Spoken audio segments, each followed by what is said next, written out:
Hello, Cancer, Sun, Moon, Rising, and Venus signs. Kamusta kayo? Sana po nasa mabuti kayong kalagayan. Welcome back po sa Star Tarot. Kung bago kayo rito, welcome din kayo. Thank you for your support. I truly appreciate it. God bless you all. Cancer, pa una mensahe ninyo ay the devil energy in reverse. Ayan. So, maganda to kasi you are going to overcome addiction, ang tawag dito, obsession, yung mga ganon. Yung mga, you're going to detach yourself, no, from unhealthy situation. Kaya maganda to, no, na malalagpasan nyo na yung puntong yan. And you are going to regain your control over your life. You are going to get back to being righteous, yung ganon. At marirelease mo na yung sarili mo from yung kung ano-anong hindi maganda ang dinudulot sa buhay ninyo. Okay? We have Six of Swords. Ayan, may travel kayo, Cancer, so maybe you're going to travel soon. At maaaring yung travel na to could be related to pasyal, could be related to relocation, maaari din na visiting family, or baka yung travel na to, you're heading towards a new direction because you are siguro mayroon kayong iiwanan sitwasyon dito na unhealthy para sa iyo. Kaya naghahanap kayo ng safe place para sa iyo. At maaaring yung travel na to, doon kayo dadalhin sa safe place na yon. This is also a moving on energy. Kaya definitely meron kayong iiwanan sitwasyon na hindi maganda para sa iyo. Hindi maayos para sa iyo. So you're letting go of that situation. What else? We have Knight of Wands. Ayan, travel talaga. And maaaring yung travel na to is by land. Baka maglo-long drive kayo or baka merong road trip na gagawin ng iba sa inyo with by yourself or with the family, no? At this time as well, you are going to express or display, no, your bravery, your passion, yung pagiging matapang, yung pagiging adventurous din, ano, and you will be taking inspired action, ano, towards kung ano man ang mga bagay na iniisip ninyong gawin.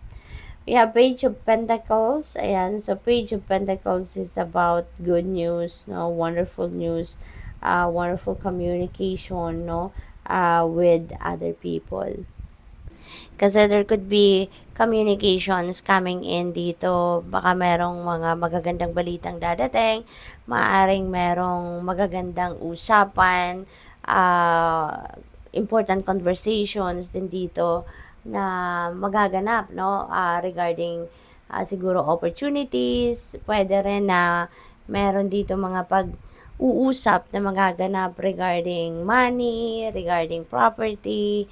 Maaaring meron din kayong binibentang property or baka meron kayong binibiling property or pwede rin na meron kayong mga job interviews sa ngayon or maybe baka meron kayong mga transactions sa ngayon sa bangko or mga ganon, ano, mga ganong sitwasyon. We have Two of Cups. Ayan. So, this is really a beautiful energy. Lalo-lalo na pagdating sa iba't ibang kategory, no, ng inyong relationships. Kasi baka may mga bagong tao kayong makikilala sa ngayon. You are meeting new friends. Siguro, business partnership. Maybe you are collaborating with someone. Maaari din na meron kayong merong mga makikilala kayong strangers sa ngayon that will have a potential, no, na maging parte ng buhay ninyo for whatever reason, yung ganon.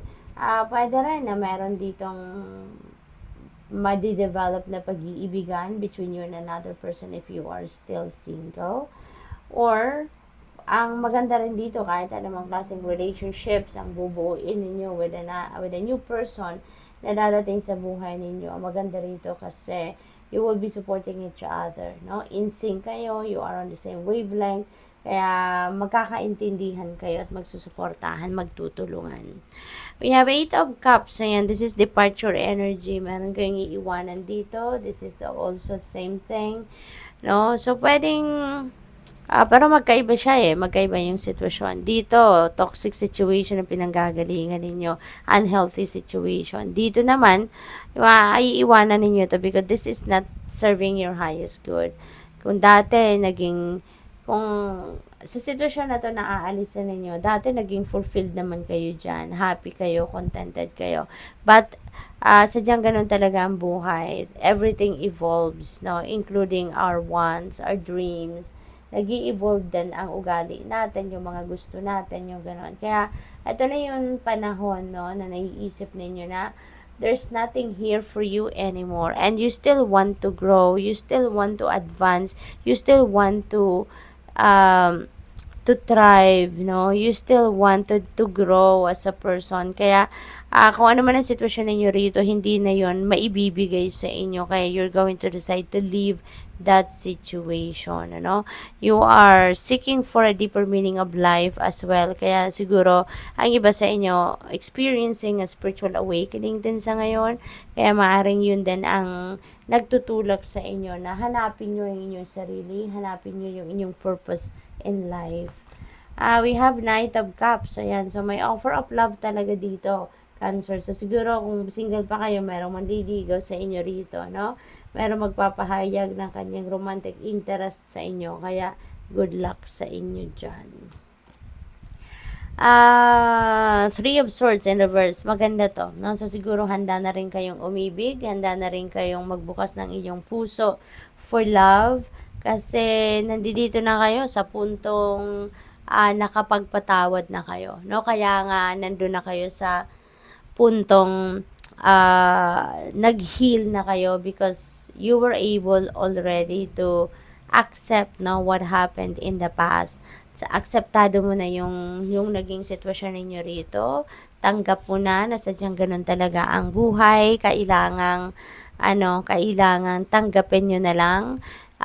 Otherwise, hindi kayo makakapag-move forward sa buhay. Hindi kayo makakapag-move on, 'di ba? If you're still going to dwell on sakit, no, na naidulot ng kung sino man dito sa buhay ninyo. But in this one, nasa healing process na kayo or kumbaga, papunta na kayo sa pag-overcome entirely, no, from this situation. So, tingnan natin kung ano pa ang ganap for Cancer. We have breathe. Ayan, break from beneath the water surface and soar up beyond the turquoise sea. Kailangan mo magpahinga, kailangan mong relax, kailangan mo mag-time out muna sa kung ano ang inyong pinagkakabalahan, kung ano man ang inyong pinagkakabisihan, okay? You need to chill, okay? Maaring na-stress kayo for quite some time na. Turbulence, the mind is murky in rough waters. And may gumugulo sa isip ninyo, no? May gumugulo sa isip ninyo. Maybe that is a decision na gusto ninyong gawin or decision making na kinakaharap ninyo may be related to this moving on energies, no? Baka nagagaling kayo sa talagang medyo mahirap na sitwasyon, kaya yun ang pinag-iisipan ninyo, yun ang nagbabother sa inyo if you're going to leave or not. Diba? Maaring ganun ang sitwasyon.